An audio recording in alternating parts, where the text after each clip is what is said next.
တန်းစင်းချိန်မှာတော့ချောင်တယောက်အိမ်ပြန်ဖို့ပြင်နေတုန်းလမ်းဘေးမှာလဲကျနေတဲ့လင်းချောင်ရဲ့စပိန်ကိုရုတ်တရက်မြင်လိုက်ရပါတယ်။မြေပြင်ပေါ်မှာတော့အနီရောင်အရည်တွေဖိတ်စင်နေတာကိုတွေ့လိုက်ရတယ်။သူမကိုပိုပြီးထိတ်လန့်သွားစေတာကတော့ထိုရှိုးဝက်စုဖွဲ့မှုရဲ့အမတ်သားဖြစ်တဲ့တရွက်စိန်၃ရွက်ကိုတွေ့လိုက်ရခြင်းပါပဲ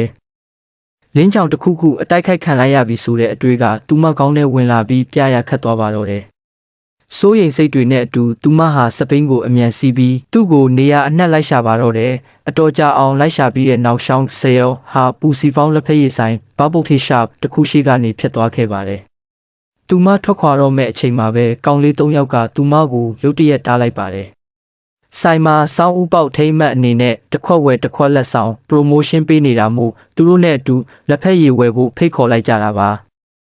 တစ်ဖက်မှာလည်းညမောင်လာတဲ့အထိရှောင်ပြန်မလာသေးတာကြောင့်လင်းချောင်မင်းရှောက်ကသူမကိုလိုက်ရှာနေခဲ့ပါတယ်။သူတငယ်ချင်းကိုသူစိမ့်တစုကနှောက်ယှက်နေတာကိုမြင်လိုက်ရတဲ့အခါဒေါသတွေတလိမ့်လိမ့်တက်လာပါတော့တယ်။သူဟာငုံပြီးအုတ်ခဲတစ်လုံးကိုကောက်ကင်လိုက်ပြီးသူမကိုကာကွယ်ဖို့ဝင်ပါဖို့ပြင်လိုက်ပါတယ်။အတိအကျအချိန်ကိုက်ပါပဲ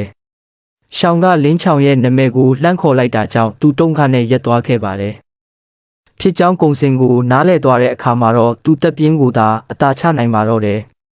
ပြဿနာကိုပြေလည်သွားစေဖို့အတွက်သူကပဲရှောက်ကိုစားတောင်းပန်လိုက်ပြီးအခြေအနေတွေအေးအေးဆေးဆေးပြီးသွားအောင်လက်ဖက်ရည်ဘိုးကိုပေးချေပေးလိုက်ပါတယ်။နောက်ဆုံးမှာတော့ထိုအဖွဲ့ဟာသူစိမ့်တွေလိုပဲလမ်းခွဲသွားခဲ့ကြပေမဲ့အမြဲတမ်းစိတ်ကောင်းရှိတတ်တဲ့သူတို့တွေဟာချိုတာတဲ့အပြုံးတွေကိုတော့အပြန်လန်ဖလှယ်ခဲ့ကြပါသေးတယ်။ရှောင်းကသူမရဲ့တခုတည်းသောထီကိုတောင်ထိုကောင်လေး၃ယောက်ကိုပေးလိုက်ပါသေးတယ်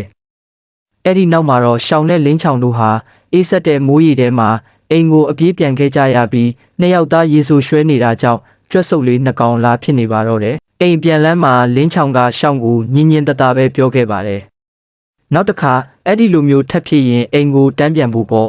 ။ဒါပေမဲ့ရှောင်းကတော့ဘာပဲဖြစ်ဖြစ်သူမကသူ့ကိုအမြဲကာကွယ်ပေးသွားမှာပါလို့ခိုင်ခိုင်မာမာပြန်ပြောခဲ့ပါတယ်။သူမရဲ့စကားလုံးတွေကြောင့်လင်းချောင်ရဲ့ရင်ခုန်တန်တွေမြန်လာခဲ့ရတယ်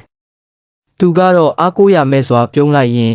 ငါတို့ကကံပါလာတဲ့အဖော်တွေပဲငါသာနင့်ကိုဆုံးရှုံးလိုက်ရရင်ငါအမေကငါ့ကိုတတ်မှတေးချတယ်လို့တိုးတိုးလေးပြောလိုက်ပါတယ်။ဒါဟာသူတို့နှစ်ယောက်ပထမဆုံးစတင်တွေ့ဆုံခဲ့တဲ့အချိန်ကလေးက